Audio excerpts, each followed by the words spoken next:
유시민 작가가 지난주 다스베이다에 출연하여 여러 가지 발언들을 하였는데요. 서로의 생각들이 얼마나 다른지 확인해 보시죠. 오늘 한겨레 신문 그림판 하나 보여주실래요? 이 만평이 저는 개인적으로 굉장히 이렇게 재밌게 보였는데 아니, 일단은 네. 엄청나게 이게 뭐가 편성이 바뀌었네요. 막 그림도 갖다 보여주고 예. 옛날에 그 입으로만 하다 우리 모영이 TV 좀 따라해보려고 그리고 이렇게 좀 아주 잘하셨어요. 이렇게 좋아졌습니다. 스페셜하게 준비를 했는데 일단은 한겨레 그림판인데 요거 뭐 ABC 부동산도 나오고요. 어허. 코어지구 분양 상담도 나오고 코어지구. 그러면서 증축을 해야 된다. 아마도 이제 유시민 작가를 풍자한 만평으로 보이는데 요 그림을 보면서 좀 이렇게 떠오르는 지난번에 금요일에 방송과 함께 어떤 생각이 좀 드십니까? 근데 결국은 이제 유시민 작가가 말했던 뭐 용역이니 재건축이니 뭐 축법이니 이제 이런 얘기를 사실 이제 하는 건데 저는 개인적으로는 유시민 작가가 되게 이제 마지막 절규 울부짖음 마지막 절규다. 이렇게 하는 것으로 사실 이제 보였고요. 이 유시민 작가의 저 담론에 가장 열받은 사람이 강수영 평론가, 강수영 변호사, 그냥 네. 정구승 평론가 뭐 이런 용역업체. 이런 분들이랑. 저도 그 용역 중에 한 명으로 국영 기자랑 들어 있을 거예요. 아 그래요? 나는 나에 대해서 한 말은 추정컨대. 아니라고 생각하고 있었기 때문에 절대 그렇게 생각하진 않았는데 네. 아마 이제 제일 열심히 하신 분들 입장에서는 이거 지금 너무 말이 안 되는 소리다라고 뭐 글을 생각하실 올리신 것 분들 같아요. 주말간에 있더라고 네, 보니까요. 맞아요. 네. 근데 저는 이제 개인적으로는 유시민 작가는 원래 자기 잘난 맛에 사는 사람이라서 모든 사람들에게 다 이제 내 영향력이다 이런 게 조금 줄어든다고 생각하거나 내가 그동안 가지고 있던 기득권이 좀 없어진다고 생각하면은 좀 이제 안타까워하는 것 같고 사실은 이제 우리가 소위 말하는 팀 김어준하고 이제 이 청와대하고 좀 멀어지게 된 혹은 이제 관계. 네. 각을 세우게 된 이 상황을 조금 뒤집어 엎어보고 싶은 마음도 좀 있는 거 아닌가라는 이제 개인적인 그렇게 생각을 해봤어요. 근데 그거보다도 이제 제가 이제 정확하게 생각하고 있는 건 이거죠.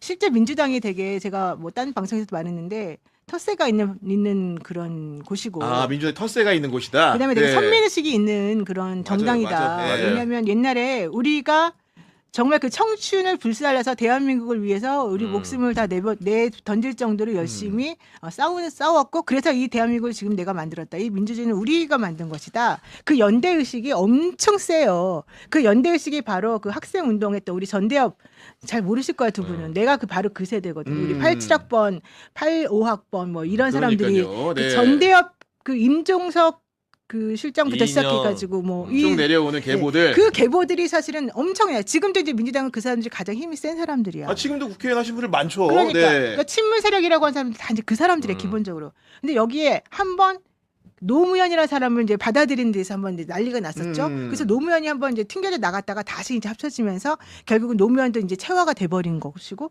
노무현이라는 사람은 이제 친노무현 성향을 가진 사람들이 이제 다 우리 편이야 이러고서 여기까지 왔잖아.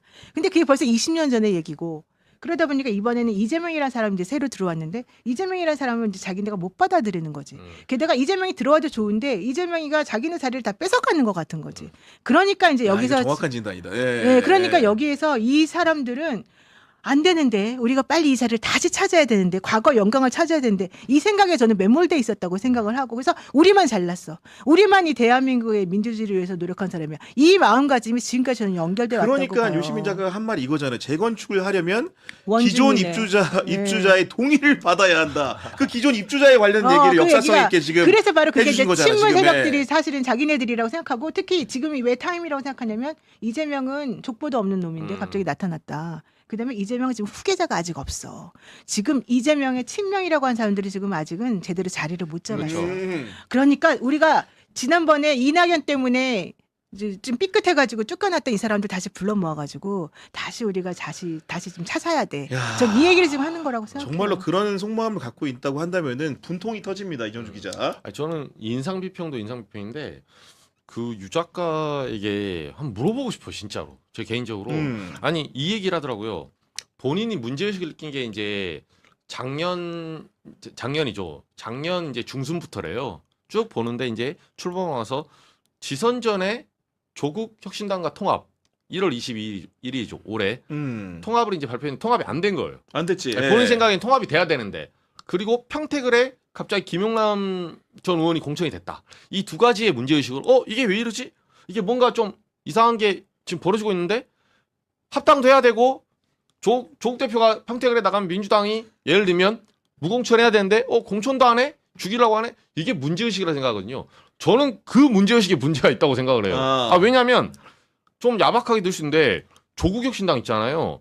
조국혁신당하고 민주당하고 객관적으로 합당해야 되는 게 그게 헌법이에요. 그러면 합당해야 될 이유는 뭡니까? 그러니까 합당은 각 당의 트레이드오프라는 거예요. 내가 이득이 되면 하고 안 하면 마는 거지. 뭐 그렇겠죠, 당연히. 네. 합당이라는 게 의무가 아니에요. 왜냐? 제가 이 얘기를 똑같이 하는 이유도 조국 대표 작년에 8월 15일 날 사면복권 됐잖아요. 나와가지고 10월 달에 조선일보 인터뷰합니다. 10월 13일인가. 거기서 제가 한 번 말했잖아요. 본인이 말해요. 차별금지법, 중대선거구제 이런 거를 자기 당은 그걸 추진하려고 테마로 잡고 있는데 민주당은 아니지 않냐. 정당 민주주의. 조국혁신당만이 할 수 있는 이 색깔이 있는데 민주당은 아니니까 여기다가 무턱대고 합당하면 안 된다. 10월 달에 합당 거부했잖아요. 유 작가님이 그때 가만히 있었어요. 그때 조국당이 합당 안 한다 할 때는 가만히 있었잖아요. 그럼 그때도 합당하라고 해야지. 그런 거 아니야. 너 작은 당이 네 거 내세울 게 아니야. 민주당과 한 뿌니까 합당해. 그러지. 그때는 조국혁신당 잘 나갈 때는 가만히 있습니다. 그러다가 조국혁신당이 3%가 됐어. 지지율이 3%가 됐지. 올해 1월에. 그러니까 갑자기 조국혁신당이 합당하려고 정청래 대표가 제안했죠.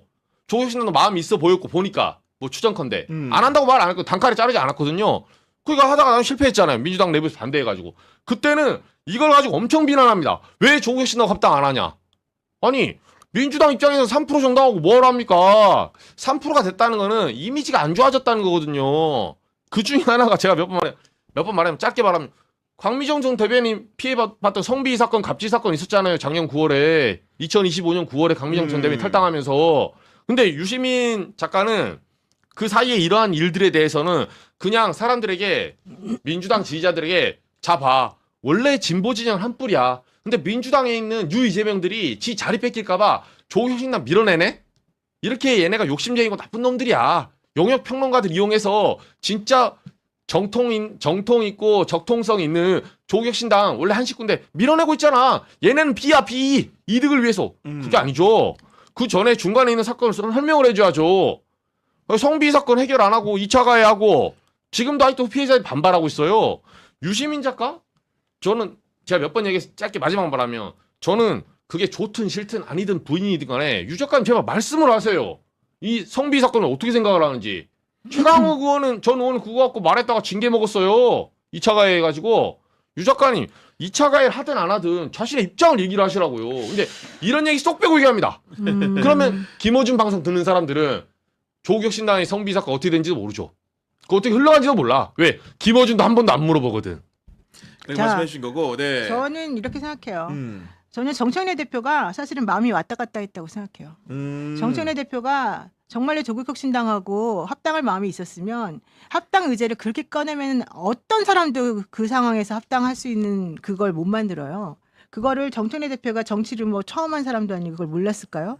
저는 정청래 대표는 그냥 던지고 그렇죠. 합당해달라고 한 요청이 있으니까 사실은 던지고 자기는 별로 썩 내키지 않았기 때문에 그 의자를 싹 던져놓고 자기는 빠졌던 거예요. 그게 합리적 추론이에요. 네, 그래가지고 사실은 자기는 별로 썩 원하지도 않았던 거야. 근데 이제 점점 흐름을 딱 보니까 약간 전선이 그어지고 자기는 원래 편이 별로 없었었는데 이쪽 편이 자기랑 이제 막 뭔가 좀 연결을 네. 해주려고 하니까 조국혁신당하고 이제 같이 뭔가 좀 해볼까 생각했던 것 같아. 내 개인적인 생각. 그냥 이거 나의 판단이에요. 그렇죠. 주관적인 판단입니다. 이거는. 추정이니까. 네. 그런데 결과적으로는 이현주나 뭐 누구누구 등등 해가지고 막 결사반대하니까 또 그 흐름을 그대로 본 거야. 자기가 완벽하게 그걸 또 하고 싶었던 것도 아니기 때문에. 그런데 이제 해달라는 쪽은 있는데 그거를 또 자기가 딱 처음부터 못하겠습니다 할 수도 없고 그래서 자기가 막 나서서 하기도 그렇고 그러니까 이제 흐름만 보고 있었던 거야. 그래서 자연스럽게 그때는 흘러갔어. 거기까지는 좋았지. 근데 그 다음에 이제 평택 의뢰 선거를 이제 치르게 됐는데 공천 누가 했어요? 그거 정청래 대표가 한 거예요. 당대표 직인 찍고 그거 나와요. 자기가 한 이거 필요 거예요. 없어요, 그거는. 근데 그걸 갑자기 뭐 최고위원이 했다는 등 이런 식으로 자꾸 이제 말을 바꿨지만 그거는 전혀 그건 사실이 당대표로 아니고 해야지. 실제는 정청래 대표가 한 거예요. 정청래 대표 왜 했어요? 조국 대표가 꼭 돼야 된다고 생각한 것도 아니에요. 이 사람은 또 던진 거예요.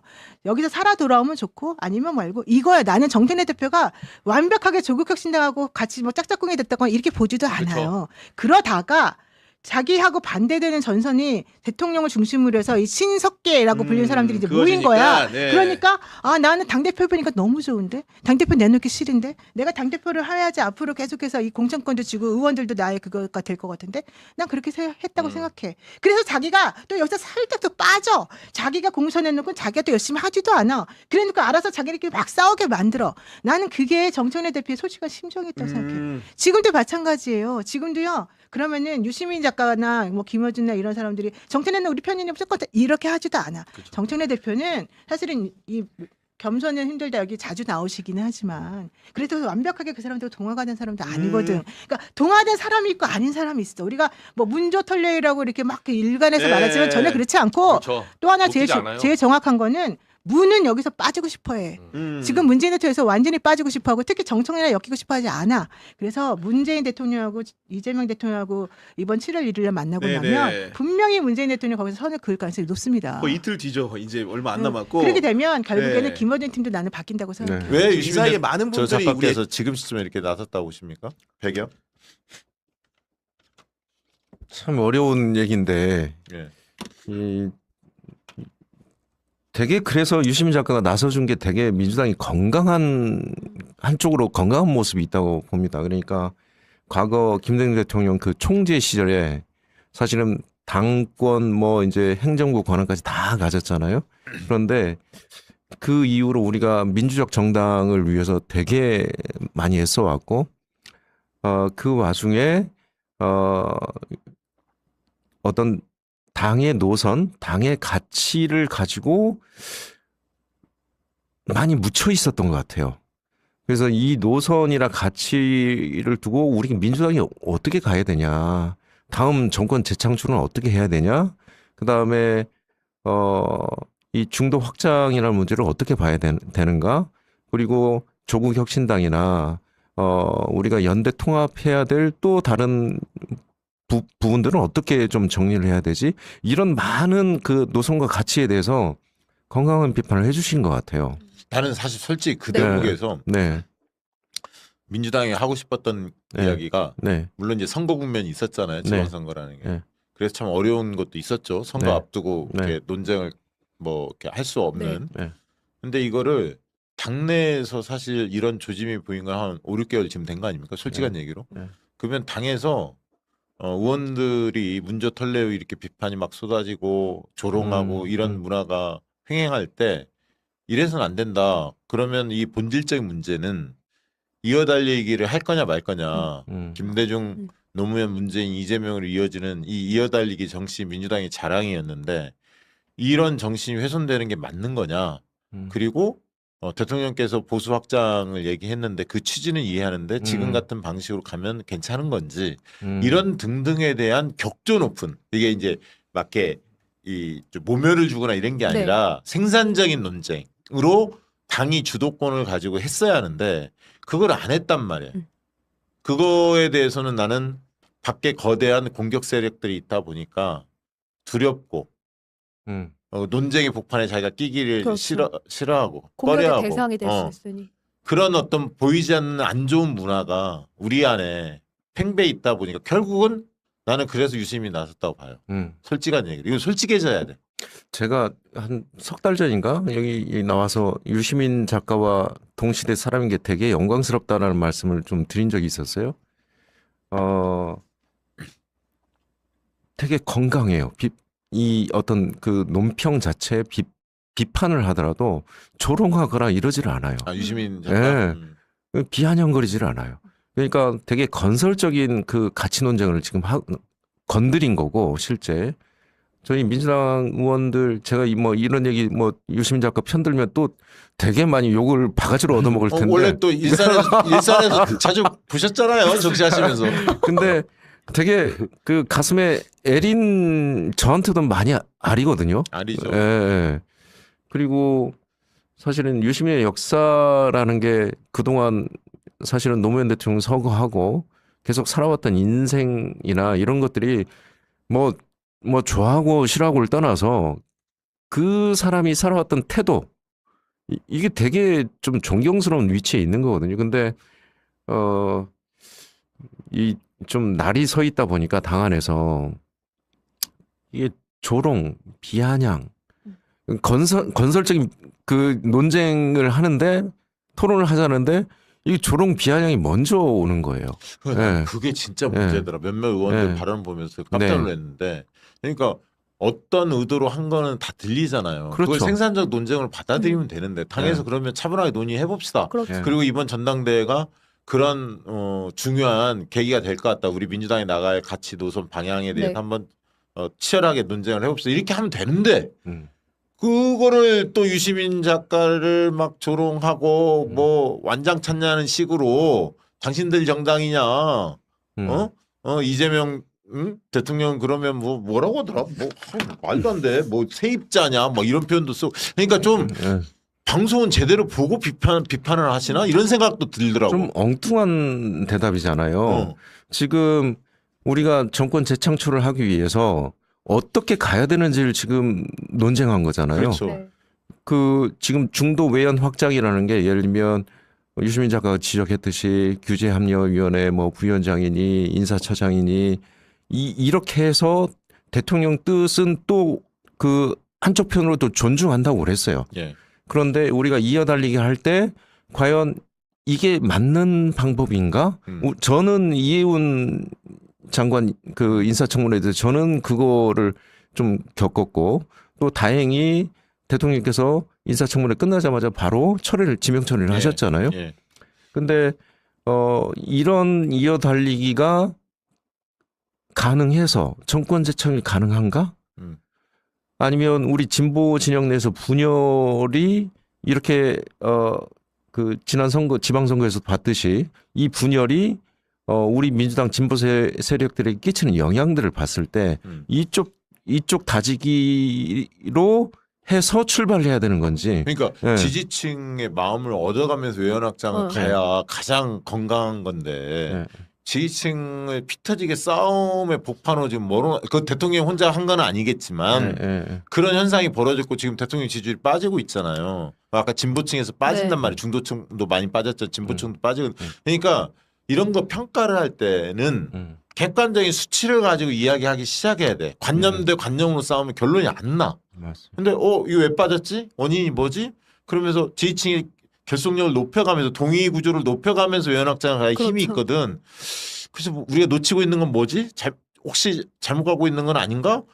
묻고 논의하고 하면서 답을 찾아내야 하는데 그거를 비아냥거리면서 막 의원들이 그러는 거 보면서 야 이거 진짜 그러니까 심각하구나 그 생각이 들었어요. 저도 이제 한 2, 3주 전에 대표님도 이제 같이 얘기했지만 이 문조 털레유라는 이 프레임 자체의 네. 공격은 되게 일배적이다. 그래서 대통령께서 문재인 대통령을 빨리 뵀으면 좋겠다라고 한 2, 3주 전에 얘기했죠. 제가 한 3주 전인 것 같은데요. 그게 다행히 이루어져서 네. 그런 뭐 치졸한 진짜 짜치는 이런 그 서로를 이렇게 정말 품격 없고 인성이 없는 이런 공격들은 이제 좀 자제를 좀 시켜야 되는데 저는 내일 모레 이렇게 문재인 대통령 이렇게 대통령께서 만나면 허심탄회하게 악수하고 또 민주당의 역사라는 게 축적의 역사잖아요. 네. 김대중 대통령 계셨고 노무현 대통령 계셨고 문재인 대통령 계셨기 때문에 방산이 꼽히고 반도체가 꼽히고 지금 우리가 잘 나가는 이런 산업 영역들이 꼽힌 거 아닙니까? 근데 그리고 그 대목에서 네, 네. 네. 죄송합니다만 네. 말을 끊어서 그 대목에서 어젠가 그젠가 김민석 총리께서 호남에서 네. 특강을 하는데 네. 노무현과 문재인은 정권 재창출을 못했다. 그러면서 유일하게 정권 재창출한 건 김대중 대통령이다. 그래서 김대중 대통령과 이재명 대통령을 연결시키려고 하는 것을 봤거든요. 그래서 굳이 안 해도 되는 얘기를 그렇죠. 지금의 이렇게 민감한 상황에서 노무현과 문재인을 역사에서 약간 지워버리면 안 되죠. 평가절하해서 네. 뭐가 남는 거야. 그리고 그거는 김민석 총리가 노무현과의 관계 안 좋았잖아요. 노무현 대통령과 후단협하면서 문재인 대통령 시절에도 별로 관계가 좋지는 않았고 일부러 자기의 정치적 어떤 입지 활로를 위해서 DJ 때는 픽업을 했으니까 본인이 네. 호남에서 특히 호남에 어쨌든 DJ가 있는 거니까 그런 걸 의식했는지 모르지만 지금의 일련의 이 갈등 구조가 있음을 뻔히 알면서 그 얘기를 언급을 하시더라고. 그래서 야 이거 조금 걱정된다. 이게 그러면서 멸칭을 쓰면 안 된대. 그게 잘하셨어. 그렇죠. 요즘에 지지층 간에 멸칭 쓰는 거는 좀 하지 말자 이렇게 명확하게 하셨는데 근데 이 다 없애야 한다 이런 말씀을 하셨는데 이걸 누가 조장했는지 그 세력이 누구를 지지하고 있는지 이런 부분에 대해서 한 번쯤 점검해봐야 하는 거 아닌가? 모를까 과연? 그런 생각도 솔직히 들더라고요. 그래서 지금은 지도자가 되고자 하는 사람들의 말 한마디 한마디가 굉장히 중요한데 네. 가뜩이나 저 유시민 작가가 문재인과 노무현을 붙였잖아요. 사실 5%짜리와 40% 대선 그러니까 지지율 역대 대통령 지지율을 이야기하면서 네. 이제 문재인 대통령 좋아하는 사람뿐만 아니라 노무현 대통령 좋아하는 사람들까지도 묶여져 간단 말이에요. 네. 이 정서가 문재인 대통령 당연히 좋아했던 사람이 노무현 대통령 좋아했죠. 대부분 그건 그럼요. 맞는 얘기지. 네, 네. 이게 심상치 않단 말이야. 근데 전당대회에서 나올 지금 태세를 구축한 네. 김민석 총리의 그 말씀 하시는 걸 보면서 야 이거 아니 그러면 본격적으로 논쟁하자 나는 그 생각이 들더라고. 그럼 잘 됐다. 그러면 가치와 노선의 문제에 대해서 이번에 본격적으로 다루는 게 맞겠다. 유시민 작가도 그걸 바라는 거 아닐까? 그 생각이 들더라고.